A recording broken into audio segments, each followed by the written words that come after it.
Welcome to San Juan, Puerto Rico. It's day one of the FIBA Women's AmeriCup. We're in the group phase, and we've got Brazil versus El Salvador up on deck.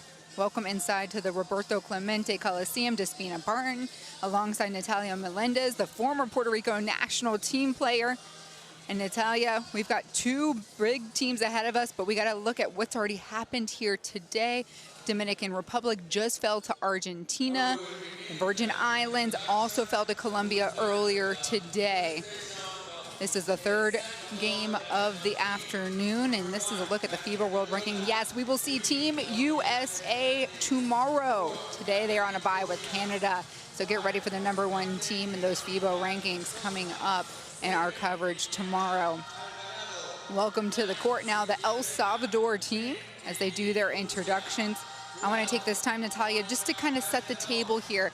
These two teams, El Salvador is making their first ever appearance in this tournament, making history, while Brazil, they are a mainstay. Yes, Brazil have a lot of history in this tournament. And this tournament is very important for them because last AmeriCup, 2019, they won the bronze medal. But then in the pre-qualifying tournament, they lost against Puerto Rico to go to the World Cup. So they again want to be on those top 4 spots to get another chance to go to the World Cup in the next event. It's personal to them.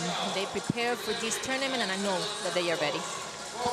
Like Natalia said, the top 4 teams from the Women's AmeriCup will advance to the qualifier for the 2022 FIBA World Cup. That will be happening in Australia. All hands on deck.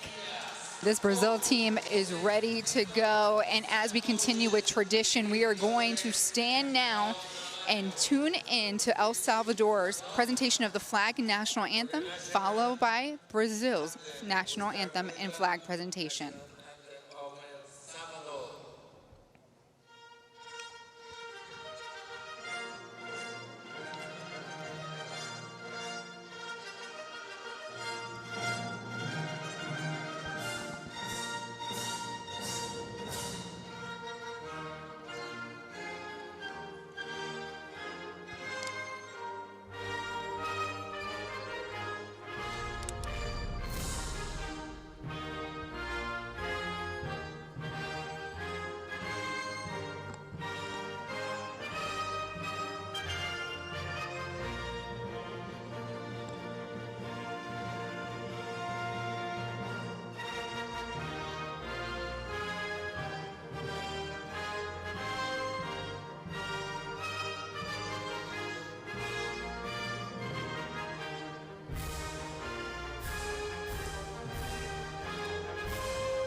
National anthem of Brazil.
Thank you. And now the teams wave. Hello, normally this is a greeting and interaction, but COVID changes things here, right, Natalia, this year? Hopefully soon we'll see the old greeting, you know, before the game. But as is now, you know, that's what they have to do. They're doing what they have to do. And a look at our officials here at center court, ready to go. A lot of excitement in the building, a lot of energy. This is our third game of the day. Yes. And we touched on this a little bit, but with El Salvador making its first appearance here, I mean, talk to me about the magnitude of the stage. It's amazing to them. First, because there you see the 5 starters: Silvia Vega, Aida Funese, Kimberly Villalobos, Emily Tevez, y Maria Mendez. For them, this is huge. And everything started in the Centro Basket that they organized. Centro Basket was in El Salvador, and they were able to classify there. Being in an AmeriCup for the first time in history is always huge for any country. And for these girls, this is a group, a young group of players, to have this opportunity to prove themselves against Brazil, Canada, Puerto Rico, United States. It will change them forever, and I hope this is the first of many other appearances. In Brazil, they're going up against the juggernauts here. This team is well-oiled. It is without its WNBA star and Dantas, but a star-studded crew here today. Yeah, those faces are known. Patty, Taina, Paisao, and the rest of the girls. These have to be either the third or fourth of AmeriCup for each of these girls. This is not only a great group of players, it's also a great group of trainers and coaches and assistant coaches. And as talking about coaches, there you see the head coach from El Salvador. Jose Santana taking over the program in 2017. He previously coached the women's national team in Mexico and has really been tasked with organizing all of El Salvador's national teams. We're talking women's, men's, and youth programs. So from what I hear, he is doing a tremendous job, but it's a lot of work. It's a lot of work, but it was about time. You know, El Salvador have everything to become a good team in the area, in the region, to start you with, and working with the young players. That's how you're supposed to start. And then Jose Neto is the former men's national team coach for Brazil. He joined in 2019. He's coached in the pros. He's always coached men previously, so it's a very different responsibility, but he loves the challenge here. I follow Jose Neto since he was the assistant coach for the men's national team. He was the coach for the Flamengo club in Brazil in their best moment. As a matter of fact, on 2014, Jose Neto won the local league with Flamengo. Then he won the Liga de las Americas, and then after that, he won the Intercontinental Cup against a team from Europe, and you know, he's just an amazing coach. This team is so blessed to have him. It was the Real Madrid. He beat the Real Madrid in the Intercontinental Cup. So we're talking about one of the best coaches in Brazil, period. Woman or man or whatever. He's one of the top.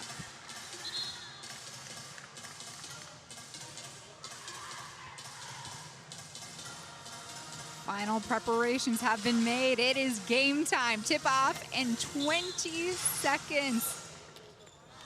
For El Salvador, I can imagine being on this stage is, you know, you got a lot of nerves, but Gotta be nerve-wracking. You know, you want to play that first day, but playing Brazil on the first day is a big challenge for them. But I know they are ready, and you know, I know they will fight, and I can't wait to see. I can't wait to see how they're gonna face this Brazilian team this afternoon.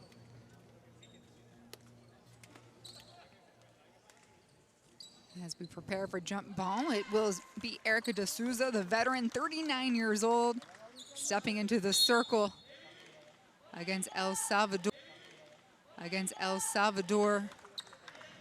And their youngster, Villalobos, and just 19 years old. Talk about youth versus a veteran, and El Salvador wins the tip. A little surprise there was Mendez. I love that, though. You know, the experience being here. going up against the best teams in the Americas and Caribbean.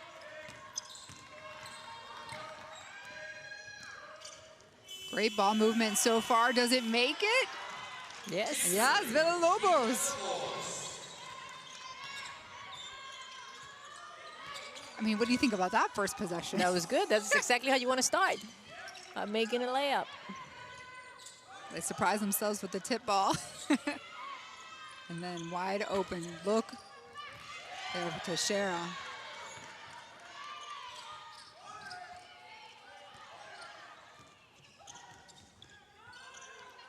And you talked about El Salvador qualifying for this tournament they hosted just back in March. The tournament that would lead them here.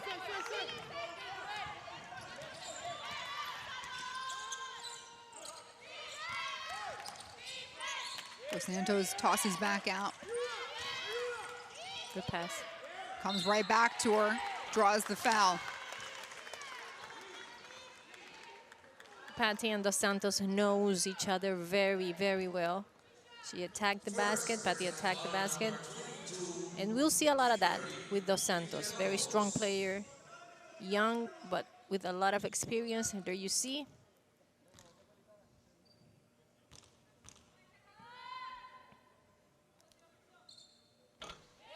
First one is good. Clarissa played in the last AmeriCup here in Puerto Rico. She averaged 11 points, 7 rebounds. She shot 49% from the field. And before this tournament, she was playing in their local league at Esbua, LM. 2 for 2 as El Salvador pushes the ball up. I talked to the coaching staff on both sides, just trying to get some keys of what they were looking for. And for El Salvador, they want to play fast, and they know they have to utilize the perimeter because it's going to be very hard to penetrate down the paint. Yeah, and to create their middle, mid-range game, their half-court game with the size of Brazil. It's going to be tough for them, so they need to run. Yeah, and for Brazil, they want to play up tempo too, but on one request, you must play good defense. And here, we already see the nice hands of the Brazilian team forcing a turnover. That was Paujong.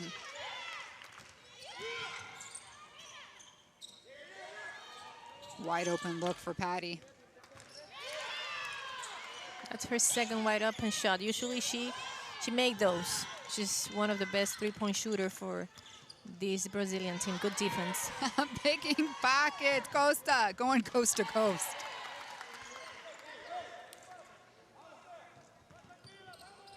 And the pressure continues, picking up at the full court.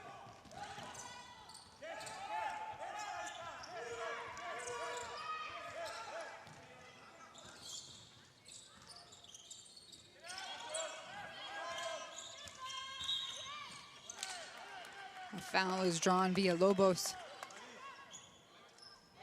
Relief.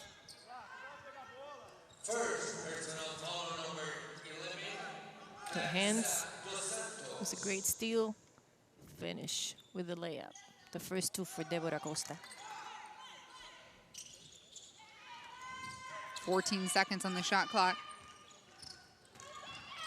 Funes lays it up, and it does not go. Good hands. El Salvador sticking with it. Credit Vega. Again.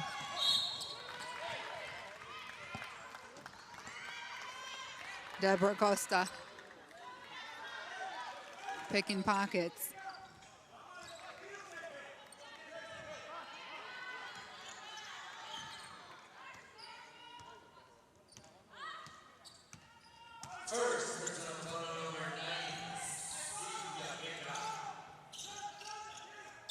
Deborah from the outside wing, falls flat.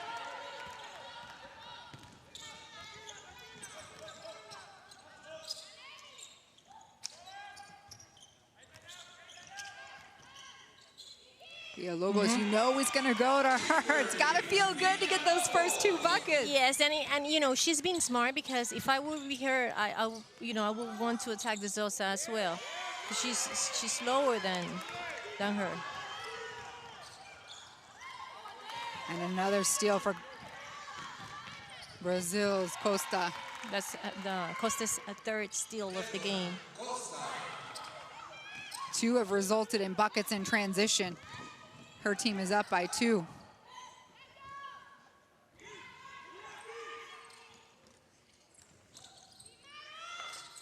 Elbow jumper, no good for Mendez. How about Villalobos? I'm telling you, the grit of this team.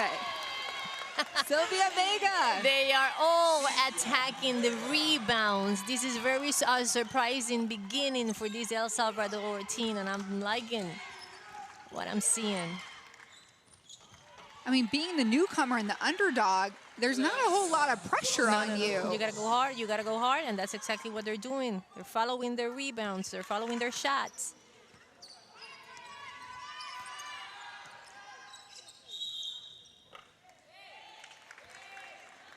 A whistle away from the play. A blocking foul going against El Salvador. Unfortunate as the momentum was really in their favor. The Silva is out, Silva is in. They're looking for a little bit more, presence in the paint. Coach Neto.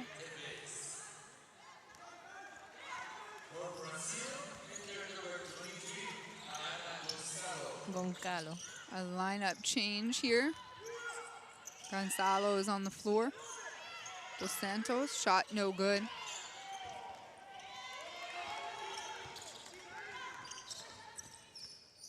On paper, this looks like that David versus Goliath matchup. Brazil, they have the height advantage. They have the experience advantage. And then you see El Salvador that is just so gritty. And they want to be here. Yes, at the end of the day, you got to play. And it's very easy to say, well, this team has so much history. This team is supposed to be better. I'm just going to go play and have fun. No. They are here to compete, and they are putting all of the effort.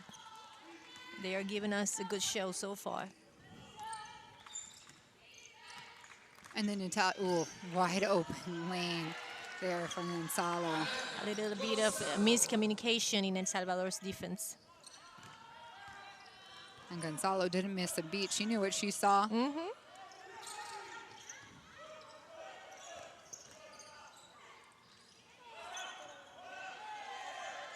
Silva with the board. Feed comes up fast and furious. Blue jerseys are smothering. Dos Santos is so strong. Once she's there, down in the post, it's just unstoppable. Here's Gonzalo. First, I almost thought it was like a hesitation shake-off. Gave him too much credit in my head.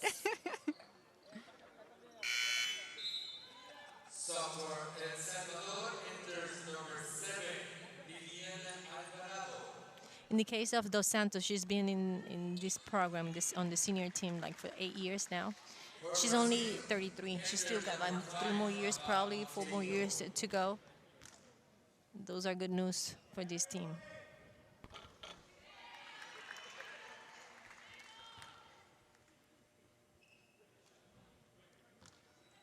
Yeah, I was surprised to see all the variety in ages. I didn't think I'd see somebody, older than me at this tournament. But it's eye-opening, Natalia, because a lot of my game experience comes from the college game. Yes. So yeah, you're 18, 19, 20, 21. So it's so interesting to see a full, a game at a woman's pace and at all different ages. You have cases like in Dominican Republic here in Brazil where you have players that are 39, maybe 40-year-old, and then you have a 18, 19-year-old. They could be their mother. They are playing together. How are players able to sustain and compete at a high level at that age? It's a mix of things. It's a mix of things. First of all, I think you gotta play professional somewhere that you will stay active. The way you eat, the way you take care of your body, how you train. It's not like back in the 90s at 28 you were a veteran. You were on your way out. It's not like that anymore. Gonzalo. Coming off the bench and changing the whole energy of this Brazilian team. 5 points for Gonzalo.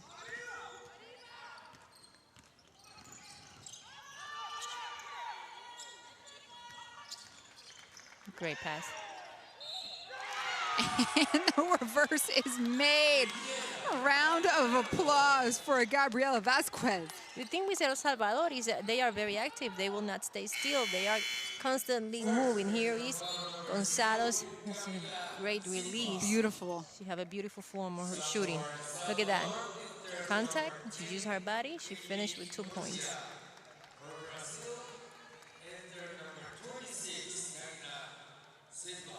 We have JJ, the mascot here, greeting us. So he's the mascot for the arena? He's the mascot for the arena, and he's been the mascot for FIBA Americas for a long time. And he's very well known here. Fun to watch. Backdoor feed and perfect placement from Montero.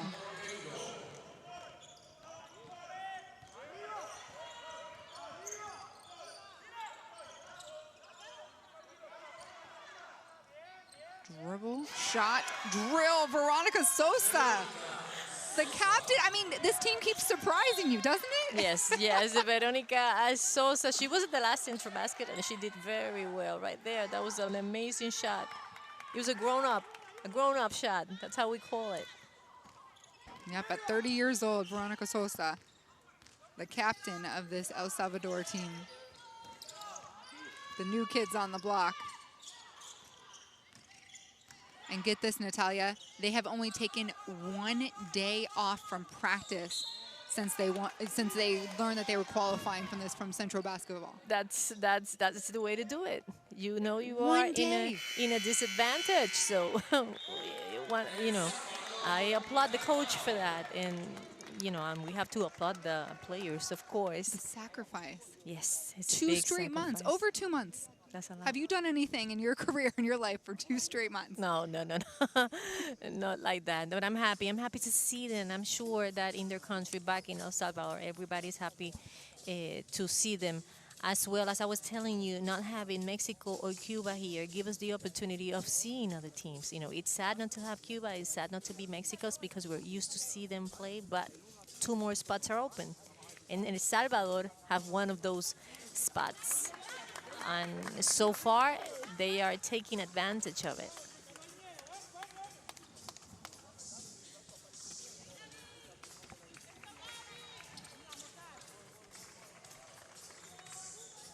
Brazil right now with a 6-point advantage. And another look at that wide open 3. They're setting those double picks and creating so much space. Nice finish from Montero. Rafa. 2 minutes left in the first quarter.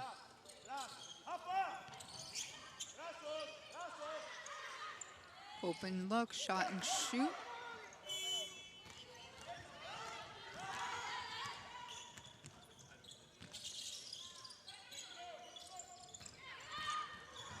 Montero on the left, showing us a different side of her skill sets. Montero have the same role for years. She's always the player that comes off the bench to create offense, to make shots, to change the rhythm of the game.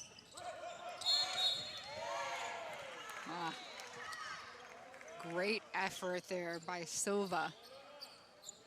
And it was Sosa that was trying to make up for giving the ball away. Yep, Sosa grabbed at her knee. It was pretty obvious.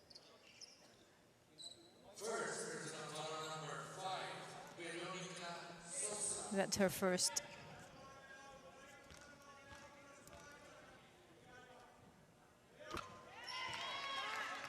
And it must have been called an unsportsmanlike, so that's why we're seeing 2 free throws here by Diana Silva. Silva is 25 years old. She played in Brazil in the ISB Zodi Zoses.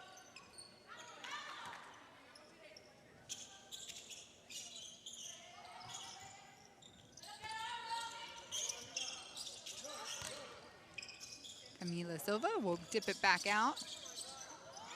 Nice high-low condensed action there. Finished by Silva. Very smart of Montero. She attacked the gap. Defense have to collapse. She found Silva. I mean, as a former point guard, you probably love seeing, you know, the pass work and the surveying of the court. And I mean, tell me about the skill set it takes to run an offense for, you know, one of these national teams now. You have to know all of the moves that are involved in the play. You got to have a great vision. You got to have a great communication with the players, and you just got to know your teammates. Who's going to make the shot from here? Who's going to make the shot from over there? You know, just be very aware of everything that's going on in the game. And Silva not even looking, but her court awareness right on cue as you're talking. Watch again. Beautiful, beautiful. And the second unit of Brazil, it's looking a little bit better than the first one so far. They came into the game and they found a little bit more of rhythm, especially in the offensive end. Silva has 5 points here through the first quarter. Yeah, I always found it, you know, your starting crew is likely the ones that are going to finish things for you. But the pressure is off for that second team. So you can just come in and play more freely. And when you play a tournament like this, that is so intense and so hard, and it's day after day you have to play, that second unit needs to be ready. You cannot play short like with 6 or 7 players. You need a lot of players to finish the tournament well. Beautiful. Silva feeds the cutter. Silva the streaker with 2.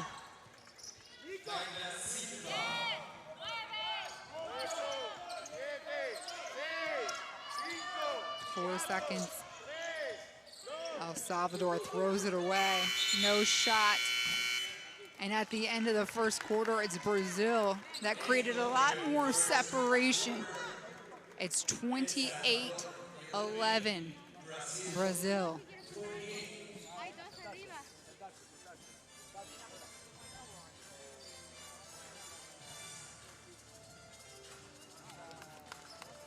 Looking at these stats, Brazil, oh my goodness, over 80% from the field, 20% from three-point land, and so efficient. It was very efficient, and as I said before, I think it was the second unit because they started very slow in their offense at the beginning of the game. They had open shots that they didn't make, but in those last 4 minutes were really good for them. Elena Gonzalo showing us she can drive and shoot from outside.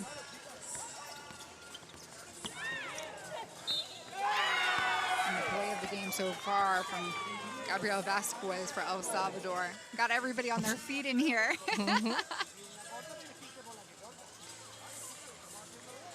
Monteiro, very athletic player, can play front in the basket or in the post. She can do both. She can defense players that are taller than her, shorter than her. You see her again, very explosive move, finish with her left hand. And for Brazil, they were in the semifinals of this AmeriCup in 2019. They were defeated by your home team, Puerto Rico. Or excuse me, they defeated Puerto Rico to earn bronze. And so... and that's a story. Yeah. That's a story. I can't wait to see Brazil play against Puerto Rico because on that tournament, Brazil killed Puerto Rico. They beat them easily with the gym was packed.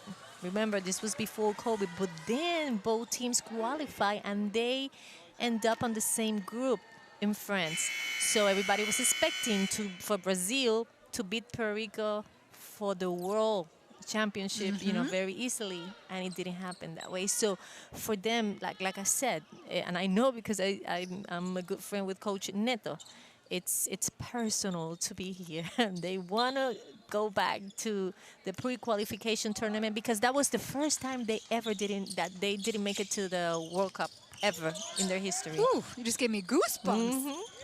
Yeah, so they're certainly looking to avenge that loss.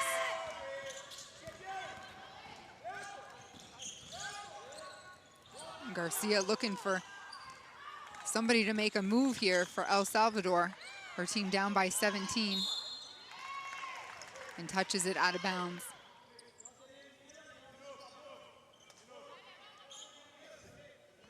And just like anything else, COVID has affected the schedule here. among many other things. So normally this tournament is played in the off year of the Olympics.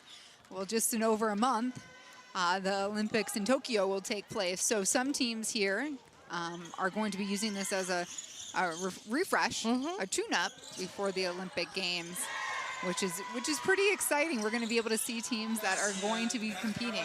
Yes, yes, yes, yes.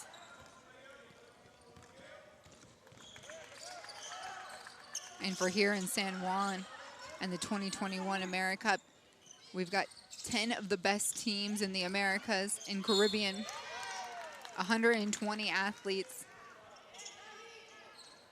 And we have just started the group phase today.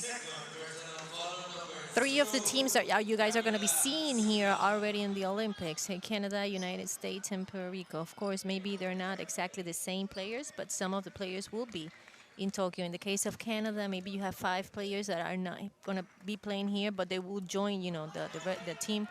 And going into Tokyo, the USA team, they decided to come to this tournament with college players, amazing college players. But we know that's not the team they will probably take to the Olympic, because the United States can have like 80 teams and they will all be as good as the first one. And in the case of Puerto Rico, I think they will go mostly, exactly as what we see here. So what today. we see here, Natalia, will be probably. I think probably one more player that it's playing in the WNBA. Arela Girantes is her name. Yeah, and I didn't even talk about that yet. We're also, this schedule has impacted now because players are playing in the WNBA season. So, I mean, everyone's catching up for lost time at this point. And I think it's a good thing that they, have this agreement of letting the players, finish their season, because they have other players that will come here and compete. As I said, we want to see different players, and it's a good thing that different players have the opportunity to be here, to be representing their country.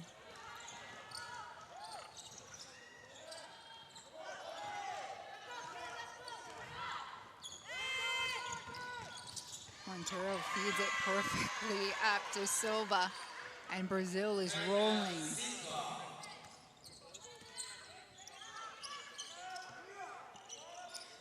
For El Salvador, what are you picking up on seeing a team like Brazil this early in the tournament? What are they thinking? Like, they can learn a lot from Yes, this of course, experience. of course. They right now they are learning with the intensity that this tournament it's playing. They are also learning what they need to have to play in this level, and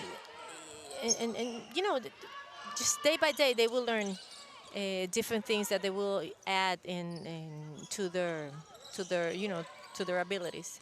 And because they are the newcomers, I mean, they're soaking this up. The score does not depict how much, learning and curve is happening here. Because from everything I've heard, Jose Santana, this is a program that they want to build year after year after year. And these are some of those growing pains. And maybe they don't see the results, in a few months. It takes time. It takes time. Brazil have been champions in the world, and they have a lot of history. And I think El Salvador it's starting to build something different now. They have to start somewhere. And they are starting right here. And even Villalobos, who we were looking at there, that's their first ever Division I NCAA athlete that they've sent away. So I think they're just scratching the surface. And we have to celebrate that they are here, because I know how hard it is. We all know how hard it is. I think everything started in Centro Basket. That was their goal. We want to qualify in the Centro Basket. They won they won their spot to come here. Now they're here. And they're going to be pesky. They're not going to let Brazil do what they want.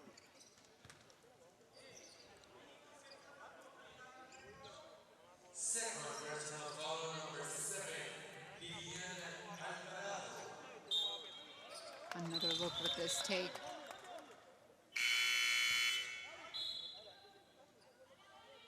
Diaz was surrounded by 4 blue jerseys.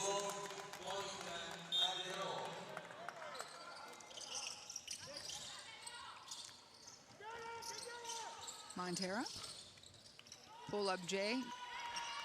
Put back, no good. Last touch by Brazil.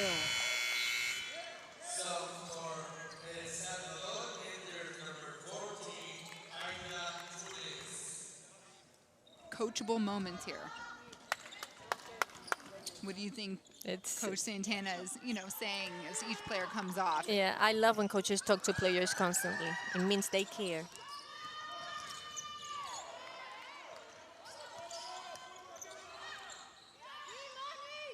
And this El Salvador team, took that last qualifying spot, edging out Costa Rica,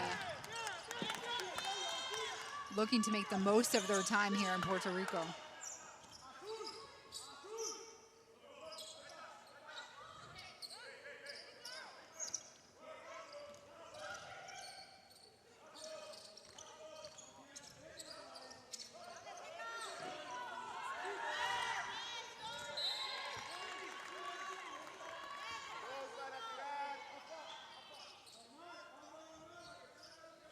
Two seconds left now on that shot clock. Coach Santana not happy with the spacing or the movement or lack thereof of his team.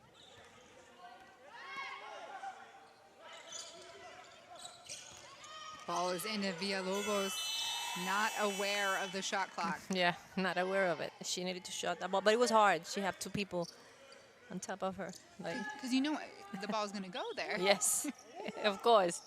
She had no other choice.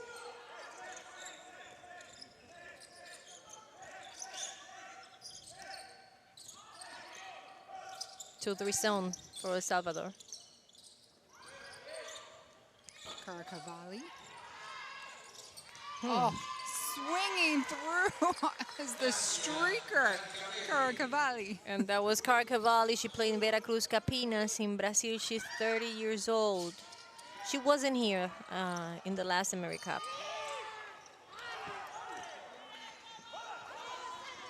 That one stings a little bit as it rolls off for Funes.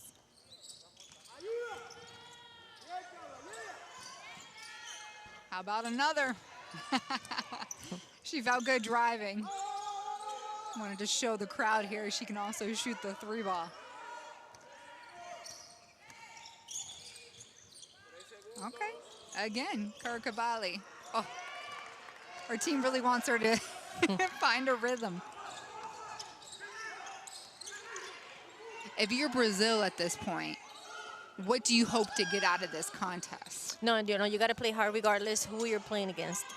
Because today they're going to be playing Brazil, but then tomorrow they will play Colombia, and then after that they're going to play Canada, and then after that Virgin Island. There's no time to relax with any team. You want to play as hard as you're playing any other team. Montero with an and one opportunity. I think we'll get a second look at her take. And in a good note for Brazil, there you see the repetition. Very athletic. Good for Montero.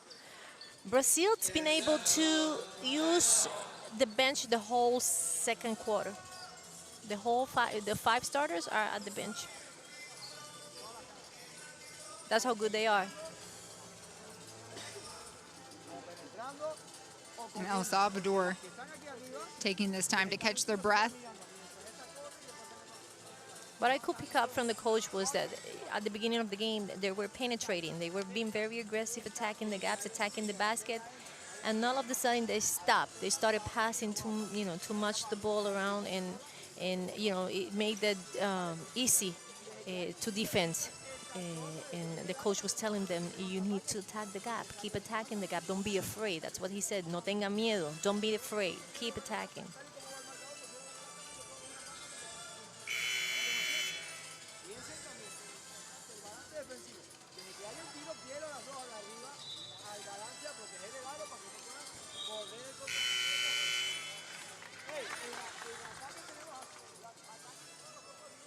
This El Salvador team is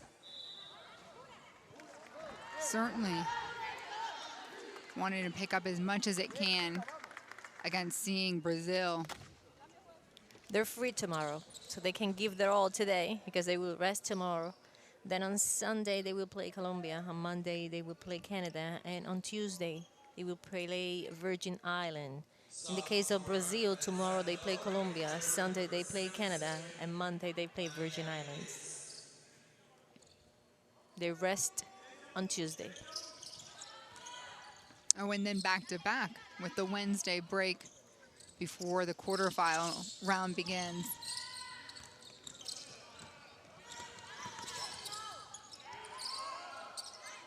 All the teams play today besides USA and Canada, the two teams, the top finishers in 2019.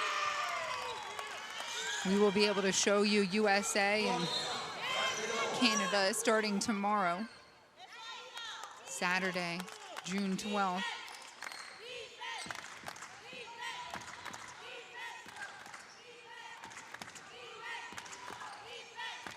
And the El Salvador bench is getting loud. Cheers are coming, chants for defense. But unfortunately, Silva was left wide open, so that rotation. Yes, 6 points for her. What does El Salvador need to do on defense to try and slow Brazil? I think they're doing their best. At the end of the day, Brazil is doing what's right. That is attacking the gaps and finding the women's open. Maybe their rotation needs to be a little faster, but I can see that they're trying their best. Calderon's three-point shot. See, she was right there. It was a good shot.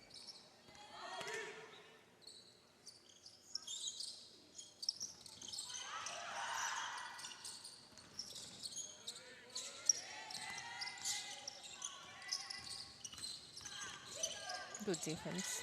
Villalobos passes it back out. Mendez trying to do something with 1 second left. And this team caught up a couple times now with not being aware of that shot clock. 24 seconds. Brazil teams is pushing them away from the basket, far from the basket. They need to attack the basket.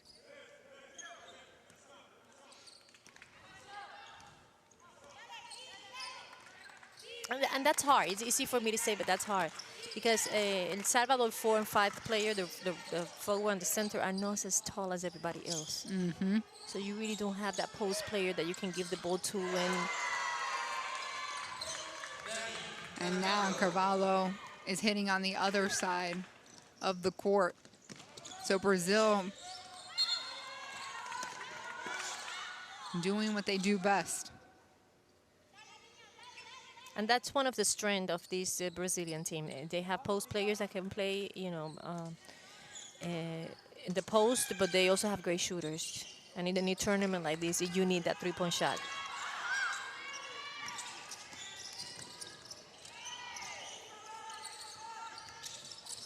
And I can imagine that Coach Nito is just looking at this as an opportunity for his team to get better.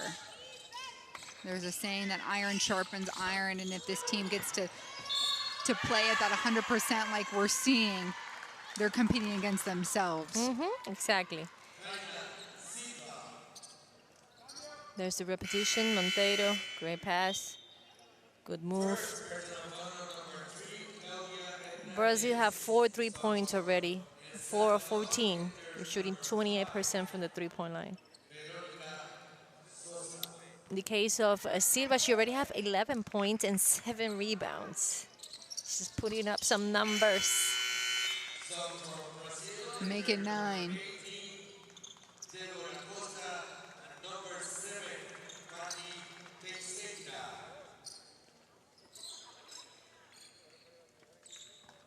Patty's back in the game.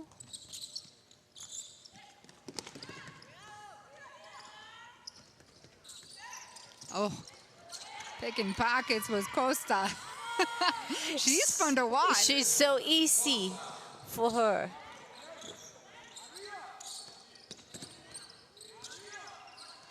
And you start to see some scouts in the stands over here. Everybody's got an eye on Brazil, or wants to get an eye.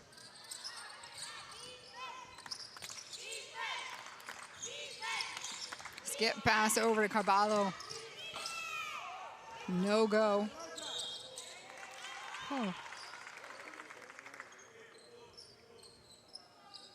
It will stay with Brazil.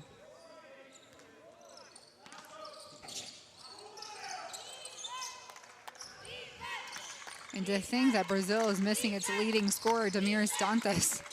Dantas, she put up a show last AmeriCup against every team. Against against Puerto Rico, against Canada, against the USA. She was fun to watch. That's why she's at the WNBA. And even in the bubble last year, I mean, she was leading scores, 18 points, 7.7 rebounds.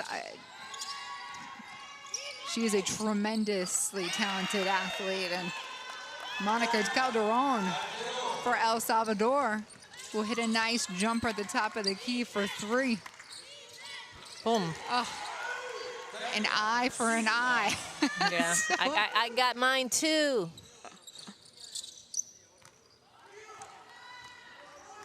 A game of horse.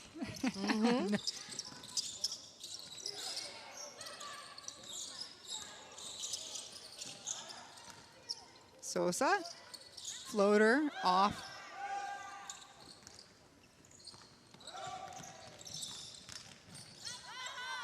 Goes to the patty. Wow, a beauty. Natalia, that was the prettiest shot I've seen all day. Yes, I've seen her do that every single tournament. Those are her first 3, but Patty usually is the go-to shooter in this team.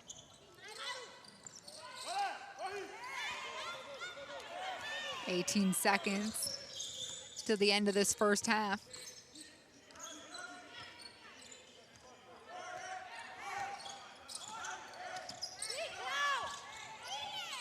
Feed goes inside, off front rim. Diaz not successful. And that's how the first half of play will end. Brazil 55, El Salvador 18.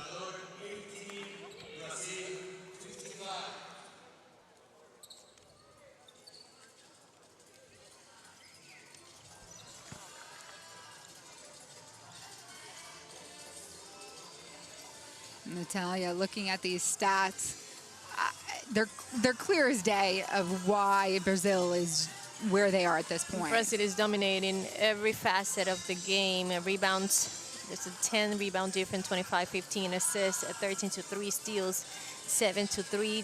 3 of those 7 steals are from Costa. They just have more options. When we talk about the offense, they have more options. They have the post game, they have the fast break, they have the 3-point, they have a long rotation.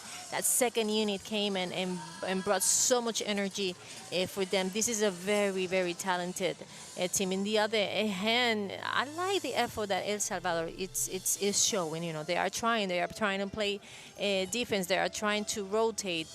They are just playing with against a very talented team, and we've seen some very good moments in offense for them, but it's not been enough so far. No, not enough so far. So, but what we are getting a chance to see is the first and second lineups for Brazil. Gonzalo shining bright with his second unit. The bench, just so you have an idea, the bench points, Brazil have 55 points. The bench have 40 of those 55. So definitely that second unit, you know, took charge of the game. El Salvador have 12 points from the bench. It's not bad. But comparing to the Brazil bench,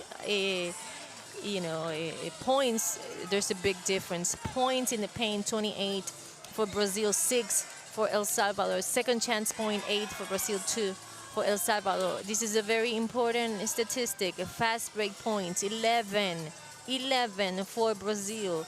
El Salvador have not been able to run and to make points out of the rebound. But so far, it's all Brazil.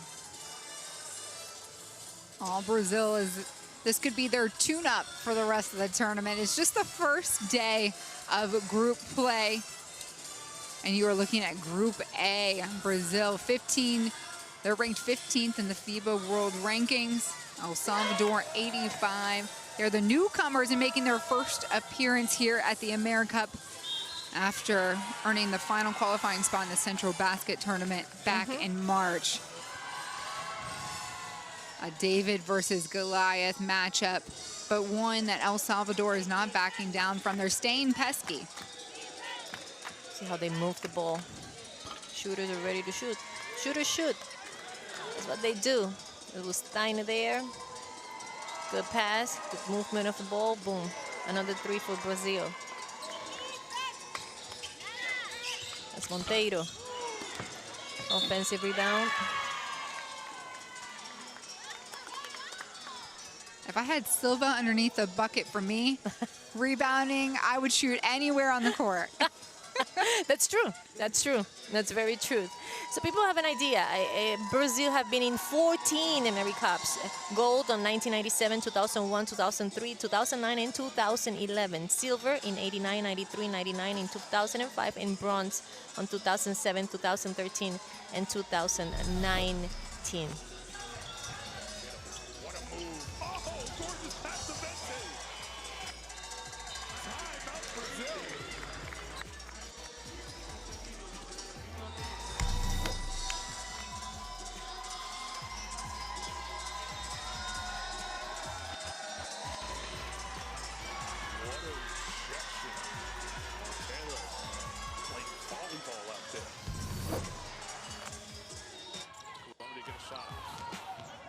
At the buzzer.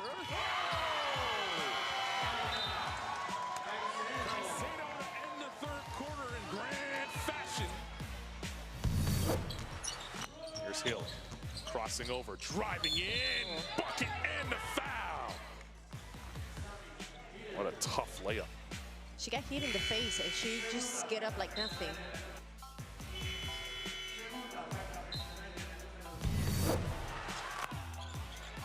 She'll wait.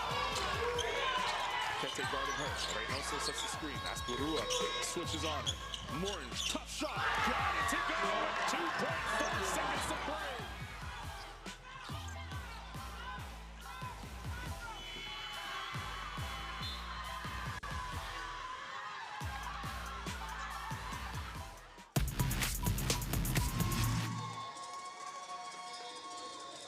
Welcome back inside Roberto Clemente Coliseum in Puerto Rico. Despina Barton alongside Natalia Melendez, the former Puerto Rico national team member. We're in your hometown. It's halftime here. Brazil's up 55-18. El Salvador is getting some great shots from a few different people, but that one there was Monica Calderon. Little glimpses of something that can be, right? Yes. They can shoot from the outside. It's just the Brazil's defense the rotation have been spotless, and it's been hard for them. But they are trying. And that's the good thing. 6 points for Aparicio, 3 for Quintanilla, 3 for Vasquez, 2 for Vega, and 4 for Villalobos. In Brazil, I presume it was difficult for our directors and the truck to decide exactly who they wanted to feature here, but this is Alana Gonzalo leading the way in scoring for the Brazilians. 10 players from Brazil have scored. So far, everybody touched the floor today. So Neto, it's been very blessed to have a team that he can, use all of its players, and that all of them have impacted the scoring sheet somewhere, somehow, in a way. But Taina Silva, it's been amazing. 15 points, 8 rebounds, 4 assists. She's just doing everything. And in some regards, I feel like these teams, Brazil in instance, is taking this as a scrimmage. They're having fun out there. They're showing and working on the elements that Coach Neto wanted them to work on. So it's a great entry into the tournament. Yeah, definitely. They have the space to work with every player and practice some things into the game, try every play, change defenses, try different group of players on the floor. And so far, everything's working for them. It was a kind of a slow starting for them, but then after the first 4 minutes, everything changed. We got the mascot here. It looks like they're getting ready to do a T-shirt toss here at the halftime. Natalia, this is, I mean, it's about basketball. It's about having fun. It's about the fan base here. JJ, it's been all around the world doing that. He's the FIBA mascot, and everybody loves him, especially when he gives T-shirts away and gives away. People, fans always love that. To have the T-shirt of the tournament, come on. Which we got to pick up ours, Natalia. Yeah, JJ here. The broadcast booth, we're right here. JJ is also the mascot for Los Cangrejeros de Santurce, which is the city professional team here. And, kids love him and fans love him. And it's really good to see him. It's really good to see everything that's happening. After not having basketball, it feels good.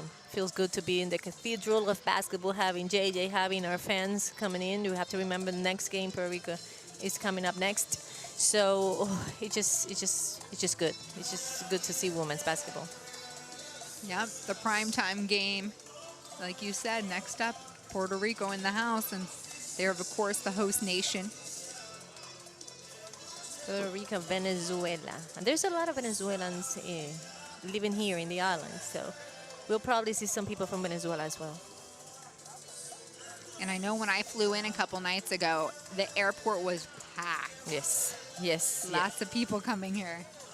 Yeah, there's a lot of people watching us and watching through the TV, because remember, in order to get to the stadium, you need to be vaccinated. Mm-hmm. That's one of the rules that the tournament have.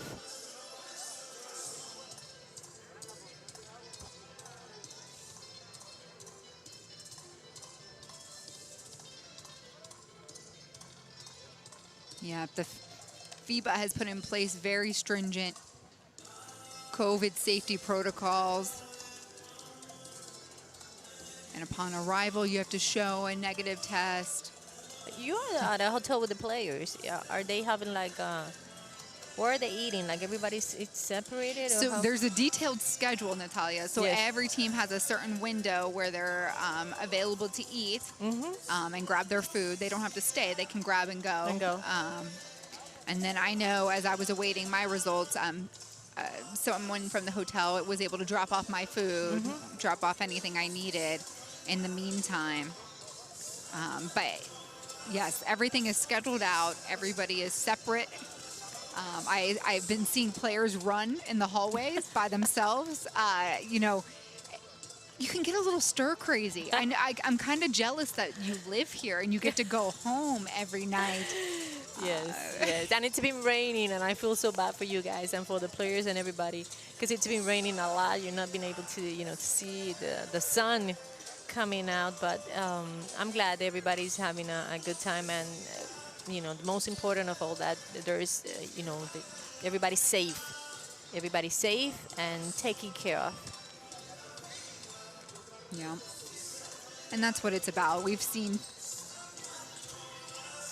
too many lives lost and too many people impacted this last year and a half that, safety is the best way to go. And I certainly feel safe being here calling games. Yeah, yes. I'm so glad that everything is we're trying to get back to normal, because, it was not easy for the athletes, people that used to be all around the world doing exercise, competing, and all of a sudden not having any of that. It was hard for everybody, but it was also very hard for athletes emotionally. It gets to a point when it gets a toll. That's how you say it. Like it affects you. So I'm glad that they are back. I'm glad that little by little we're seeing more and more tournaments all around the world. I'm glad Tokyo is happening. And I can't wait to see what the future holds for women's basketball. Yeah, Natalia, give me a little bit more perspective with the travel and the schedule that would usually happen this time of year for these types of national teams. What does that schedule look like? Well, for all of the teams, Yeah, when you were on the national team, what that looked like. well, the months before the tournament, let's say maybe 5 to 6 months, you start practicing. But then after that, you start traveling to, in the case of Puerto Rico, because Dominican Republic is closed and Mexico is closed. Those were the places that we used to go, and they held scrimmages and little tournaments for you to prepare for the competition. Puerto Rico, for example, and I can talk about Puerto Rico because I'm from Puerto Rico and I know what's going on here. They went to Belgium. They were practicing in Salinas, then they practiced in the city, and then they left to Belgium, and they have a tournament with 4 teams. I think it was Angola, and then Belgium, and then some Asian team in Puerto Rico. And they spent I think it was like 8 days in Belgium, and then they came back and continue their travel. And usually they have some more scrimmages around the world, but because of COVID, still, they had to pick and choose where they go for the testing and everything. But there's a lot of traveling involved. In national team play games. Actually, Canada and the United States and Puerto Rico, which are the 3 teams that are going to the Olympic, as soon as this finish, and they will have to start practicing soon because Tokyo is right around the corner, and they will probably travel somewhere to have scrimmages before Tokyo, or maybe they will get there earlier to scrimmage, to have scrimmages against the teams that goes Over early there. like them. Yeah, it's so interesting. I've always been intrigued by the logistics of everything and the scheduling and how it all works. But we are getting set to resume play here in the 3rd quarter. You, of course, are watching the FIBA Women's AmeriCup 2021. It is Brazil with the heavy lead, 55 points over El Salvador, 18 points. El Salvador, though, making their first ever appearance here to the AmeriCup. They're looking to grow, and they're facing against one of the mightiest teams in the tournament, Brazil, to start their tournament play. Despina Barton here alongside Natalia Melendez, former Puerto Rican national team member. Very proud and happy to be able to share the booth with you today. And that's a whole week, Natalia. This is the first time I ever do women's, I have a play-by-play.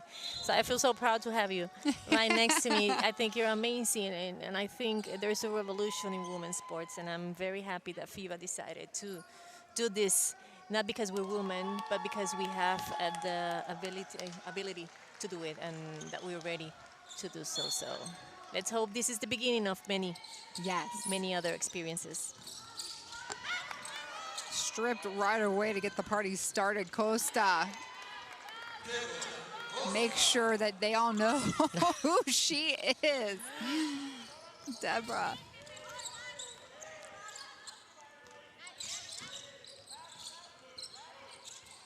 Back with that starting 5 that did not spend a whole lot of time on the court in the first half. We'll probably see them a little bit more on this second half. Why? Because you do want to rotate your players and everything, but it's important for them to get into the rhythm too. Your second unit is doing well, but you also want your 5 starters to get into the rhythm earlier in the tournament. So in the first part of the game, first half of the game, they didn't play that much, but I think we're going to see them a little bit more, on the court.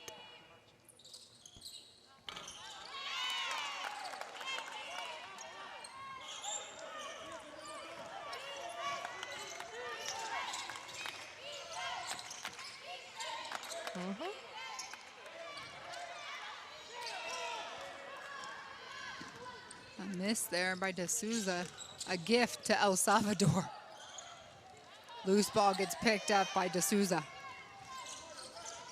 In transition, flashing was Dos Santos. Clean up, De Souza. Erika de Souza. So good to see her still playing and doing her thing with Brazil.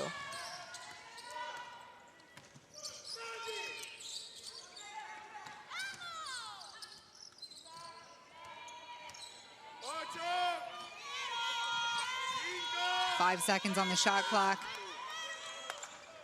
Deborah feeds up to Teixeira. Ooh, looked like it was a little miscue from Carvalho. Too many passes there. That's Brazil's 7th turnover of the game.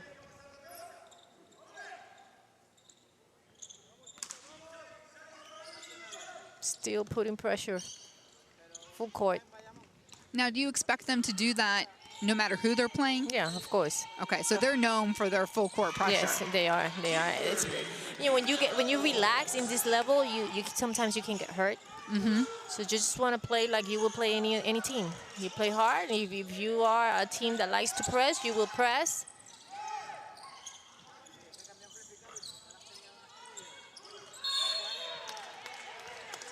You want teams to go up to your level. You're not going to adjust to anybody. You want teams to go to your level, and that's exactly what Brazil is doing.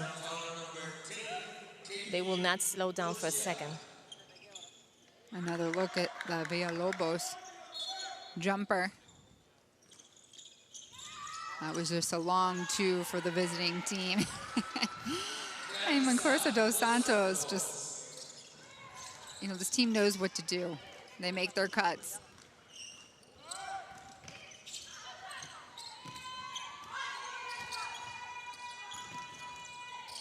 Good defense.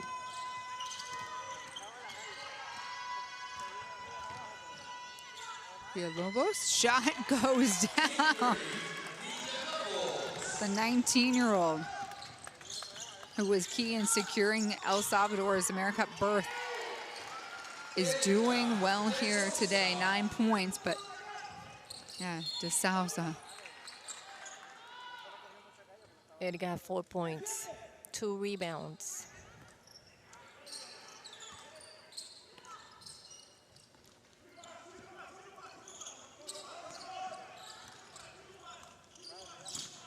Ooh. Oh, I knew that was going to happen. Villalobos tried to create space. Her teammate gets tripped up, and it's a turnover. What a post move by Dos Santos. She's able to...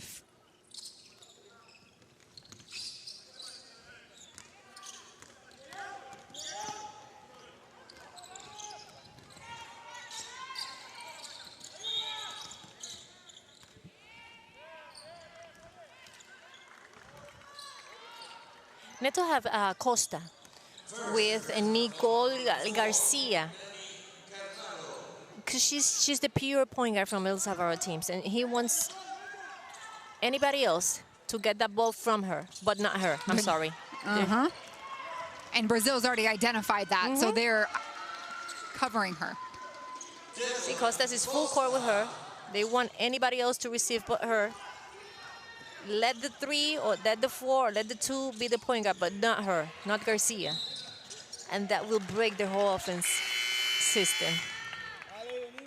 Like cutting a snake with his head, or cutting the snake's head off. Yeah, I've never heard of that, but that's perfectly explained. That's perfectly explained. As I was telling in halftime, besides having 14 FIBA America's Cup, Brazil, it's been in 16 World Cups. 16 World Cups. They won gold in 1994 and bronze in 1971. They also been in 7 Olympics games. 1992, they finished on 7th place. 1996, silver. 2000, bronze. 2004, they finished in the 4th place. 2008, 11th place. 2012, 9. 2016, 11th place. And as I was telling you that last cycle was the first time that they did not make it to the World Cup. In that cycle, they did not. In this cycle, so they it broke up their for run. the first time, and it was Puerto Rico both times that left them out. So I'm telling you, I can't wait to watch that game. I cannot wait to watch that game. In the last AmeriCup, they beat Brazil 67-61. They beat Argentina 76-49. They beat Paraguay 101-59. USA, they lost against USA, but it was a close game, 89-73. They lost against Canada 66-58, and they beat Puerto Rico 95-66. They finished on third place, like we said before. They had a great AmeriCup on 2019. It was so star-studded that year, too. I mean, the competition, the best in the world. Mm-hmm.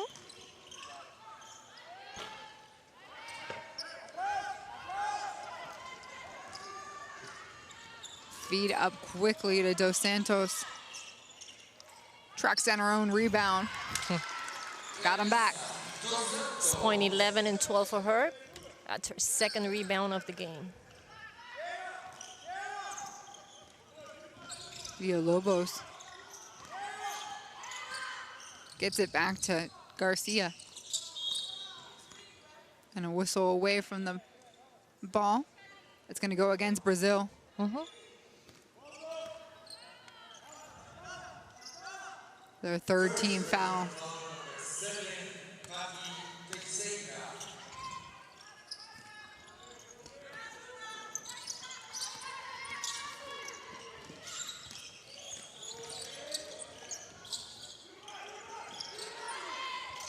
Nice cut by Garcia. So Paisao was right there. Right idea.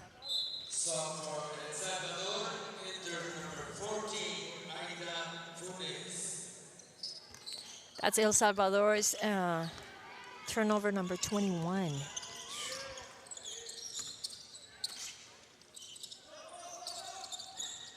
Ooh, nearly. The rookie gets the ball. Nicole Garcia and Sylvia Vega are the two 18-year-olds on the El Salvador roster. 18-year-olds. 18-year-old, high school. Nearly running the other way against a very experienced Deborah.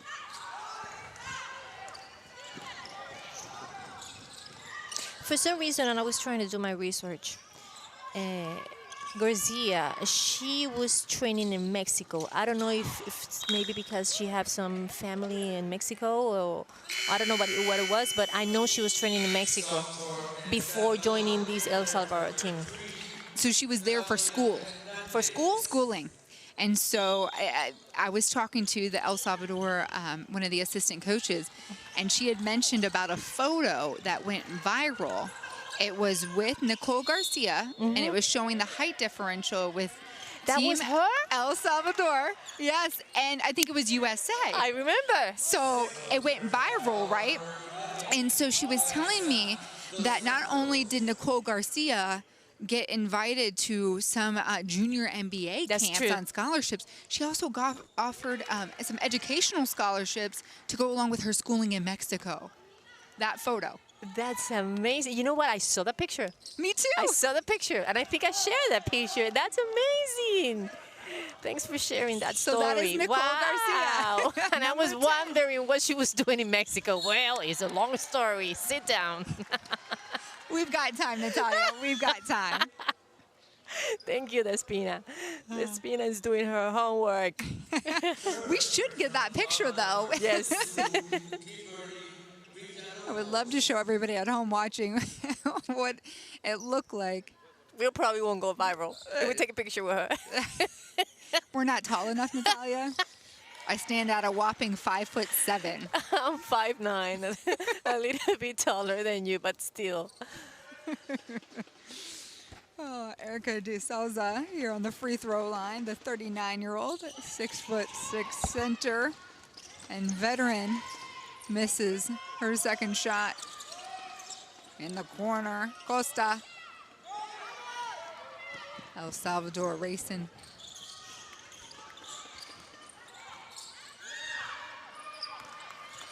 Costa is pulling her to the left side, which is her weakest side. She likes to go right. Villalobos. Step back. One shot, and we're going the other way. Whew. Zooming down the lane with Dos Santos. I love her. I want her in my team every day. Every day. Literally a little choked up on that cut. Look at that. She passed the ball, give and go. The speed. Change of speed. Aggressive. She could have easily just stand on the three-point line. No, I'm going to attack the basket. Going to cut through the basket. And then she boxes out on the block. Like, 14 points for her, her third rebound. if there are young girls watching right now, take notes on everything Clarissa Dos Santos is doing, the 33-year-old.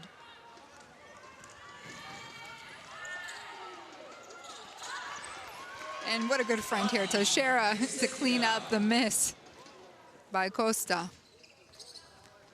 And this team leads by 49 points.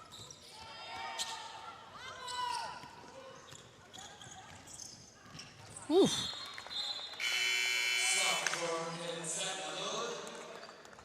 That's Brazil's eighth turnover. And since the beginning of this third quarter, El Salvador have been in trouble handling the Brazilians' pressure full court.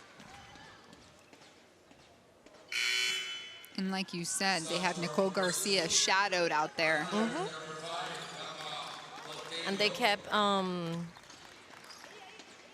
Erika de Souza, Patty's still playing, Paisao still playing.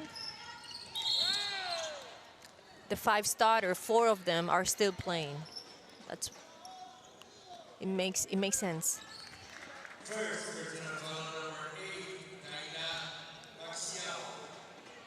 They'll probably get some rest on the fourth quarter. Axial there with some extra handiwork. I love how aggressive they are, though, to get the steals, pop out the loose balls.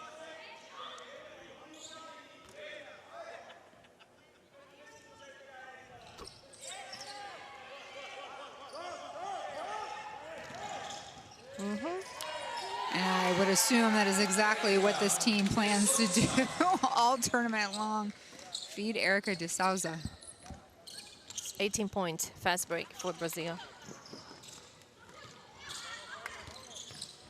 And to think, this Brazil team had de Souza and Dantas. They have a few more. They have Isabela Ramona, which is she's a shooting guard. She's not here. Tati Pacheco is not here. She's a 3. Clarissa Dos Santos is not. Well, no, Clarissa is here. Nadia Colado, which is another forward they have, and Damiris Dantas, which is the player for Brazil. So, 1, 2, 3, 4, 5. They have 5 players that are not here that were part of this team in the last AmeriCup. Now, is the expectation you think that they will rejoin? Well, I know there's some injuries in play here, but those that are healthy will be... The pre-qualification tournament, yes. Neto and everybody involved in the Brazilian Federation will make everything possible to go with their A team to this tournament. And have those tournaments been outlined yet, the pre-qual? No, I don't think they have. No.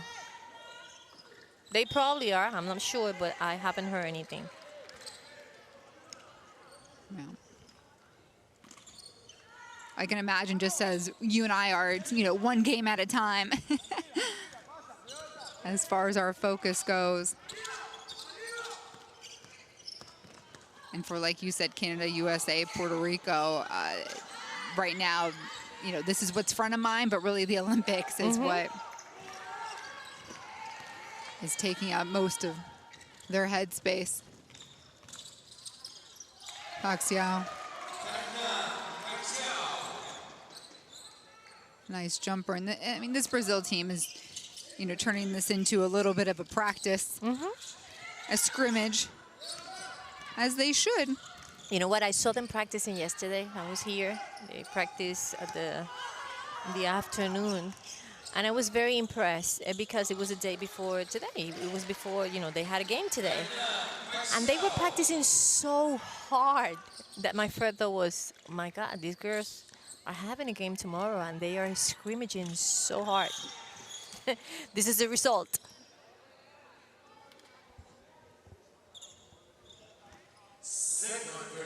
Paxal here is going to get called for a foul.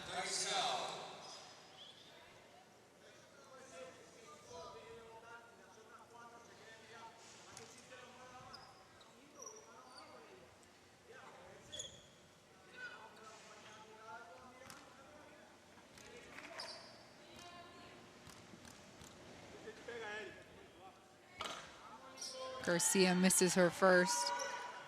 The rookie we were talking about with that viral photo with Team USA showing the height disparity is studying in Mexico and plays for El Salvador. Imagine that experience. I would just love to know the origin of the photo. I know someone on the El Salvador staff, Gabby, was telling me that she took the photo, but I didn't have time to ask her how it all came together. Mm-hmm.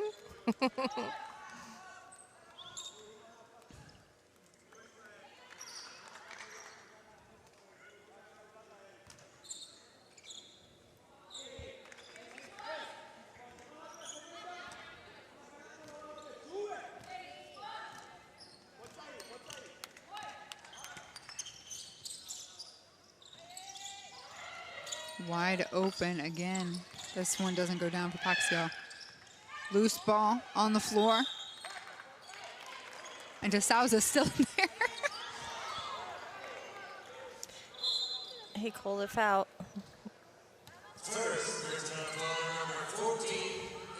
Now, did you cross pass with DeSouza too? No, and I'm going to tell you why. Brazil was playing in these AmeriCups. You know, I probably did on the, let me see, on 2000, but I don't remember. It was in Hamilton, Canada. I can't remember the year of that tournament. That Brazil was there. I don't know if she was there.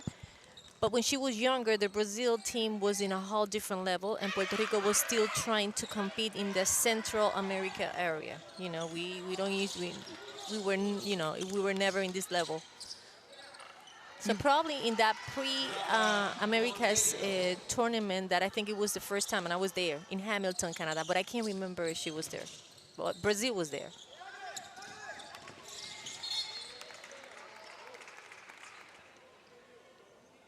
Now tell me this, being a national team player, it isn't a full-time job, No, right? it's not. It's not. It's not. Most of the, some of these girls are playing professional overseas, but you have students, you have players that work, and this is, they get licenses to work, to play with the national team, and then they rejoin their work. But it's not a full time. Not in this level. Even in the United States, they have to do WNBA. The Canada team have to do the WNBA. I know in Japan, though, if I'm not wrong, they paid them just to be on the national team.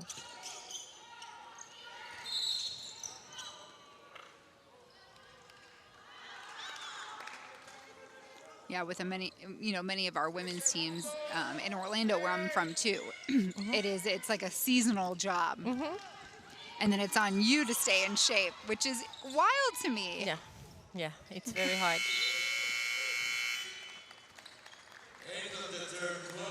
And Brazil extends their advantage 88-29 here at the end of 3 quarters. We still have 10 more minutes of action here.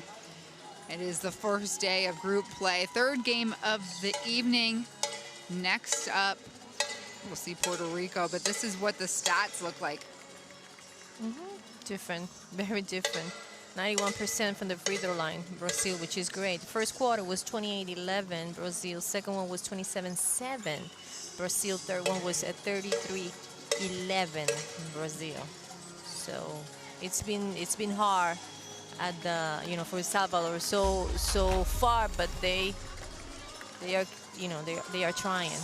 Great pass, Clarissa Dos Santos using her body, on up, offensive rebound. There she goes. Brazil, I feel like they choose a different person to highlight every trip down the court, but it's definitely been Dos Santos that has been a star. Even on the floor when she's trying to pass the ball up to her teammate.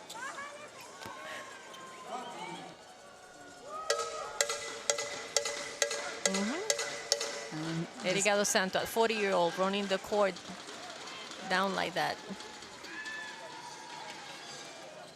China.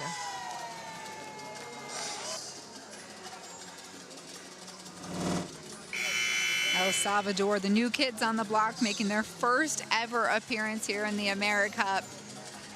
They got the last qualifying spot when they hosted the Centro Basket tournament, defeating Costa Rica. They're just getting their feet wet. This is almost like maybe compared to where Puerto Rico, when you were playing for Puerto Rico and Brazil had already made it to that next level.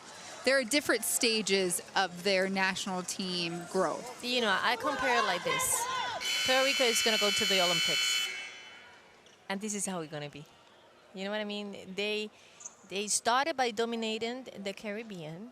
They moved to the Americas. They're fourth in the America right now. They are, you know, this AmeriCup, they will try to go a little bit up. But they are there with the top four, which is important. And you have to keep working to maybe win a game in the World Cup or classify again. And in the Olympics, you wanna look good. You wanna play hard, and it will make you grow. It's the only way. The only way the El Salvador's basketball women is gonna grow. It's by playing with the best in the area. That's the only way. There's no shortcut, friends. You gotta do the work, put the time in, and then you get to be like Brazil and Gonzalo there and make it look pretty.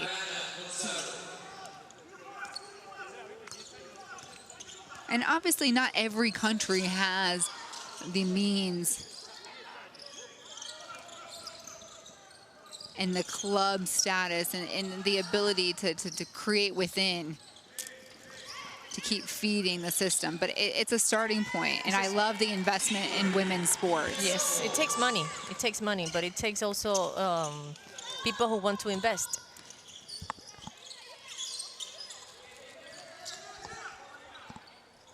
Boom.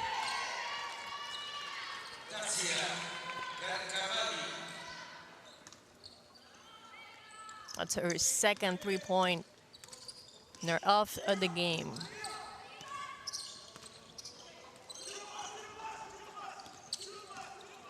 Calderon. Little drop-off bunny is good for Garcia. You can barely see her over the heads. The defense. The defense. But Nicole Garcia is staying with it. She's got 3 points here today. But she's been running the point on the offense all evening.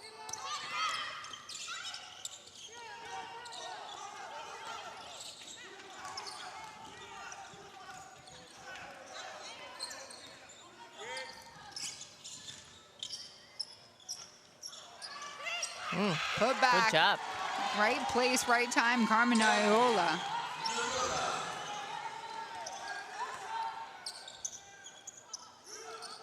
And Brazil's gonna feed their big lady down low on the block.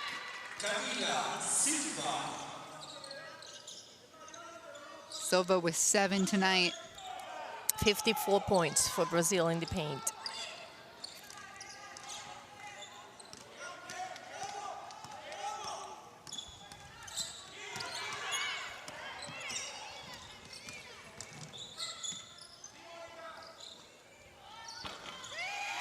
The shots start going down, Monica Calderon.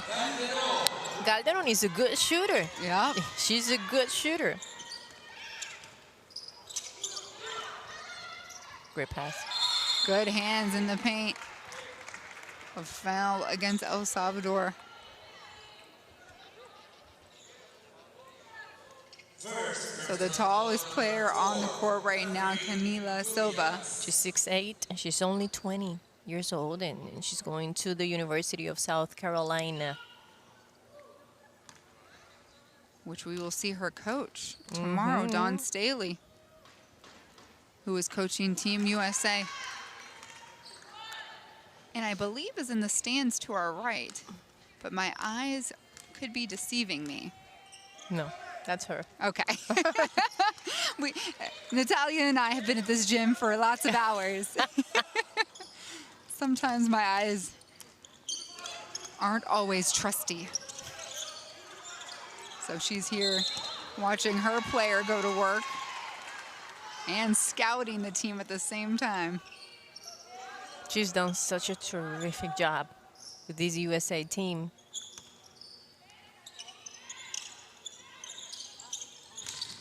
I mean, I think it's an added bonus, especially for Team USA, you know, to welcome in that next generation of national team players. You got your WNBA season going on. You got all these pieces in play. Why not take that challenge and really elevate this next unit? Yes, and I saw them practicing. Your thoughts? Yeah, they're amazing. They're amazing, strong, tall, talented.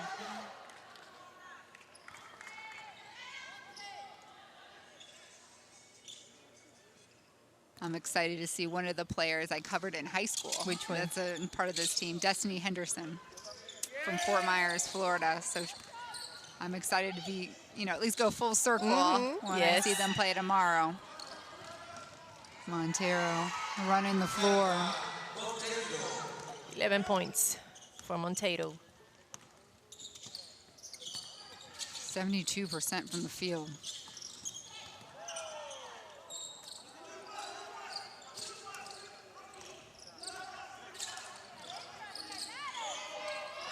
Tight defense being played by Brazil and Tasia.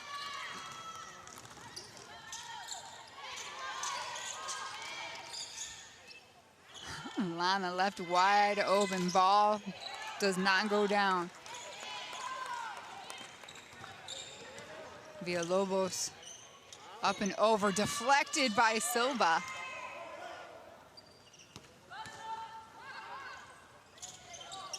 And now we're just going up and down. There was a hard pass to catch. 19 points for Silva. She had a double-double already. 17 points, 10 rebounds.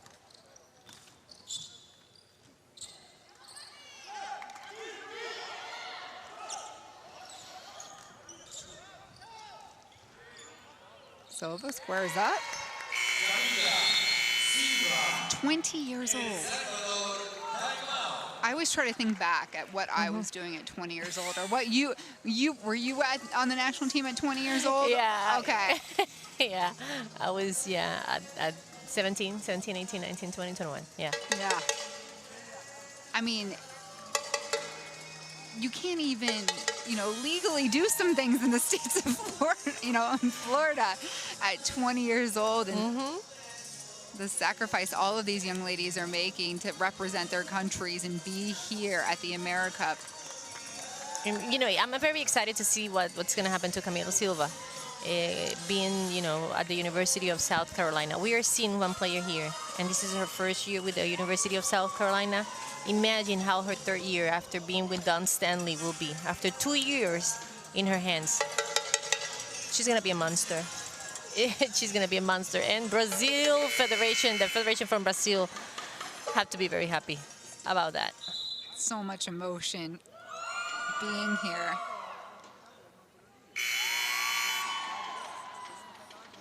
Representing Brazil, El Salvador. The weight of it all, it's coming down.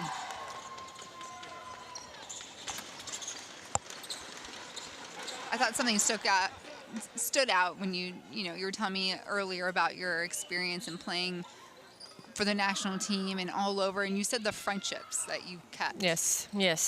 You make a lot of friendships, and that will stay with you forever. And it's not necessarily players, because sometimes it's the people that works at the gym, sometimes it's people that you know at a hotel, sometimes it's people that you know in your free day. Those are people that stay close to you, close to your heart for the rest of your life.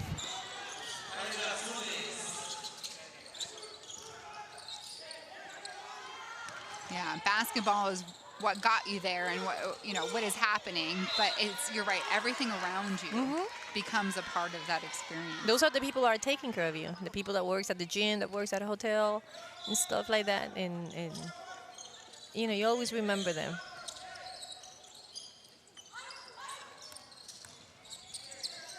Did you ever have a rival or somebody you did not like going up against? When I was at we have this rivalry with Argentina. It was really bad. It was always Argentina, and also with the DR, because we are neighbors. So close, yeah. We are neighbors. And at that time, it was always Cuba with the goal. Nobody even thought about having the goal. Cuba was going to beat everybody by 40, 50 points. It was Cuba. So everybody else was fighting for you don't want the bronze. You want the silver. And that's how it was. It was Mexico, DR, and Puerto Rico fighting tournament after tournament for that silver medal. It's so interesting, all the different progressions in the game, the international game, and back then how Cuba was so strong and everybody was clawing for that silver finish. And now you have your USAs, your Puerto Rico. And just on another planet is Camila Silva. So no, she's got 13 today. But it's awe-inspiring. Yeah, she wasn't part of the starting 5 here, but getting a lot of work in. Yeah, 13 points in 13 minutes. It's a lot. That's effectiveness.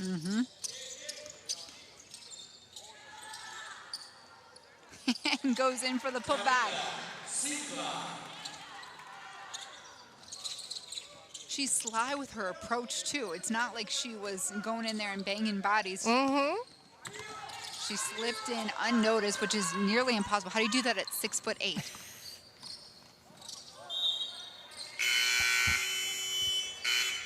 Stop for El Salvador. Enter number 1, Carmen Loyola.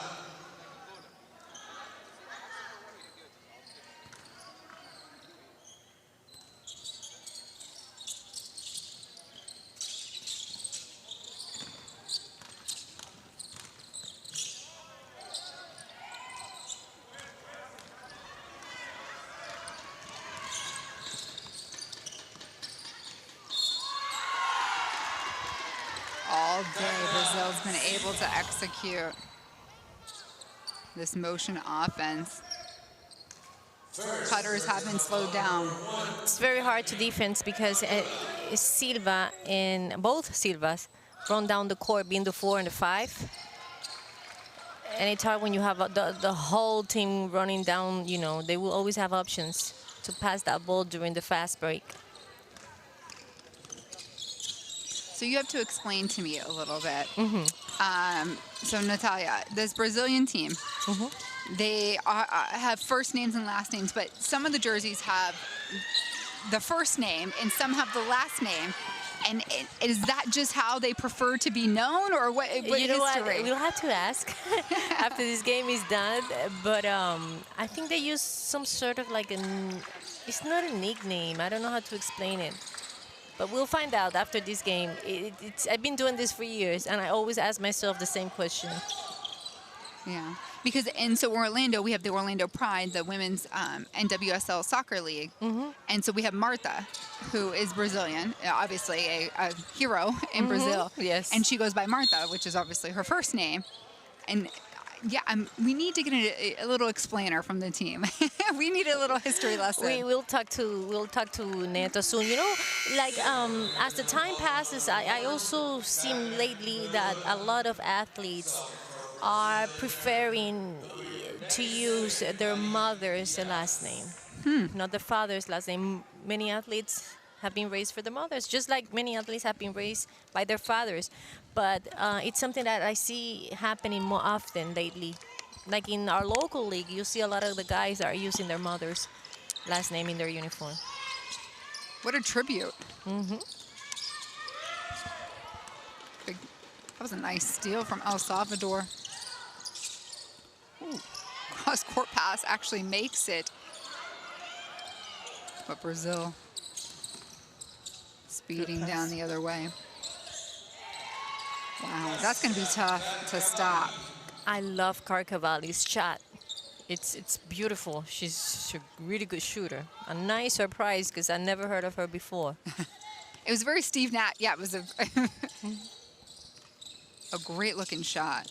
And you know what though is to me what I picked up on is even more dangerous. The very little amount of time she needs actually to set that up and release it. Yes, thank you. That's exactly what it is. Towering over everybody. Silva there trying to put it back. Final 90 seconds of this contest. We are in the group phase. This is Group A. 10 teams in total here. El Salvador enters number 7, Liliana Alvarado. Brazil plays Colombia tomorrow. Sunday they play Canada. Monday Virgin Islands. El Salvador is free tomorrow. They don't play. On Sunday they play Colombia. On Monday they will be playing Canada. And then on Tuesday they will play the Virgin Islands.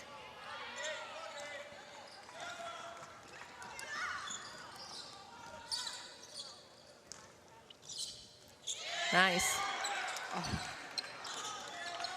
Mendez would have liked that one to go down. End on a high note here.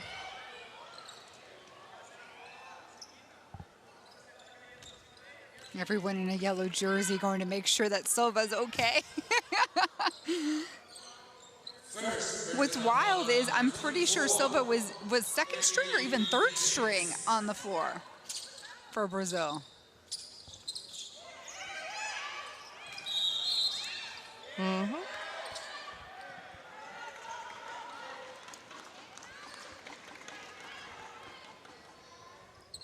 First, personal foul number 97, Mari Diaz.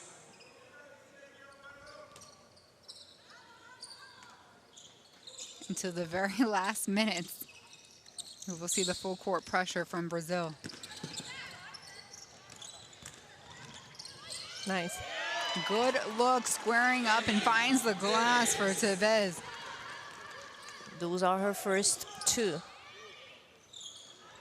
Better late than never. Wow.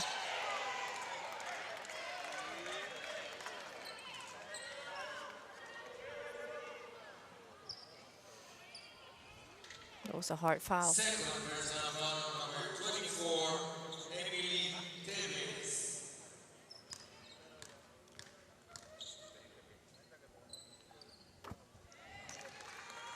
Silva drains the first free throw. She's got 16.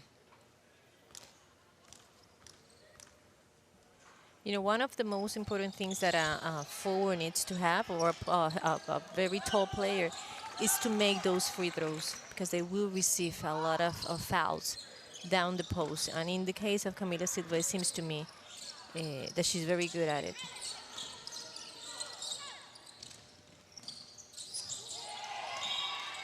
That shot was deflected there by Cavalli.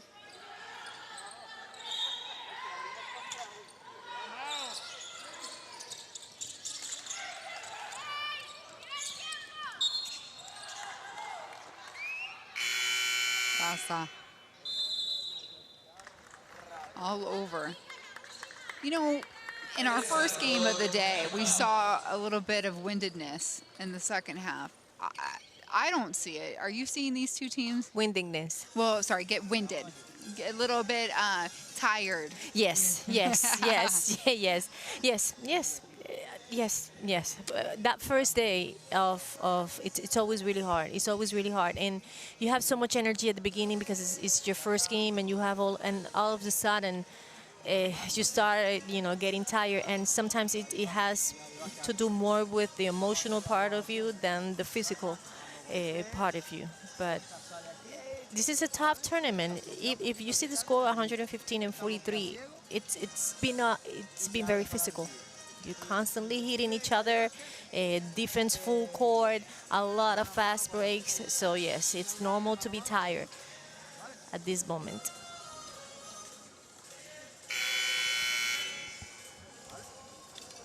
Si no hay nada y recibe Gaby Vázquez porque no hay el balón por arriba, mano a mano y repite.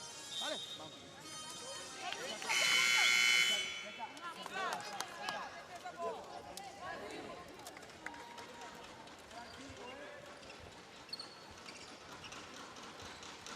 14.8 seconds left. And Brazil will be officially putting a W next to its first contest of this AmeriCup.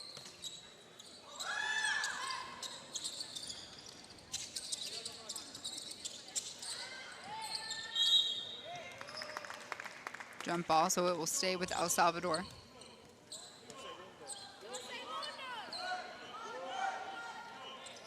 Now, Brazil wasn't at Central Basketball, or Central Basket. No, right? they play the South tournament. That's what I thought, and that's the buzzer for the shot clock. That's a good question you make, because a lot of people constantly ask those. Is Uruguay, Paraguay, Argentina, El Salvador, who plays in the South tournament. In the Caribbean, Dominican Republic, Puerto Rico, Mexico. Even Colombia play in this, they play in the South. South. So it's Central. Central. That's the name, Centro Basket. Central Basket.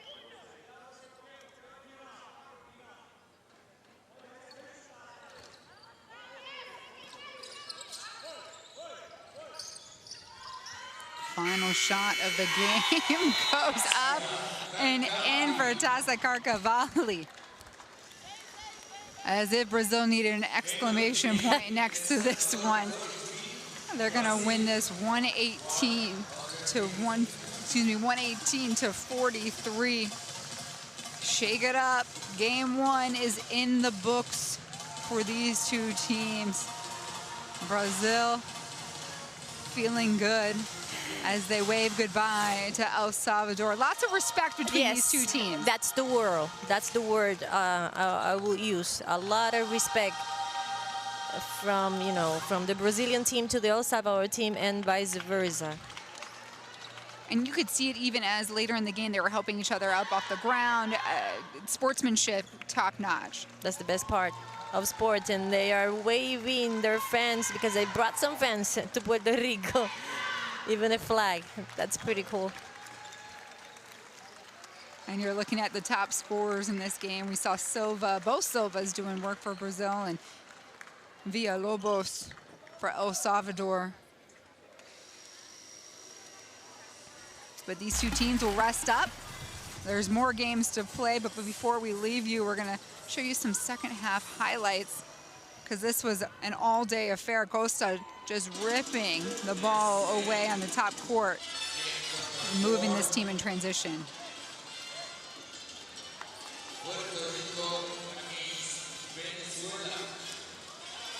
And for El Salvador, they saw some light from Villalobos, the 19-year-old and captain that gave them life. And even some surprises down the way. They had to defend her. They couldn't let her be, left alone. And of course, the veteran there, Erica de Souza. Big woman to big woman. Another defensive move. Great layup. Brazil end with 1, 2, 3, 4, 5, 6 players in double figure. Carcavali with 13, Silva with 16. Taino Silva with 22, Deborah Costa with 10, Clarissa Dos Santos 14, and Roth Monteiro 11, and 3 of those came off the bench. And we knew when these two teams stepped on the court, it was going to be a David versus Goliath. Brazil, the veteran squad, performing at the highest level right now against El Salvador, making their first ever appearance here in the AmeriCup after earning the last qualifying spot in Central Basket just back in March. So this team, El Salvador, a lot to hang their hat on. I think they've faced probably one of the biggest opponents they will see this tournament on day one. So moving forward, Natalia, what do they need to do?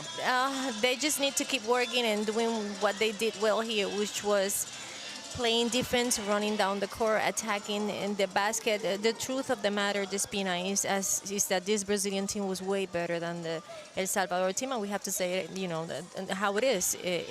And I think they did what they are capable of doing. There's some things that are not negotiable for anybody, which are aggressiveness, playing hard, playing with your heart, don't give up, and those things were present in what El Salvador chose today in the court. Tomorrow they're going to have some rest, and we'll see what happens in the next day. A lot more basketball ahead of us here inside the Roberto Clemente Coliseum. For Natalia Melendez, I'm Despina Barton. The final score here on day one, group phase, game number 3. It is Brazil 118 and El Salvador 43.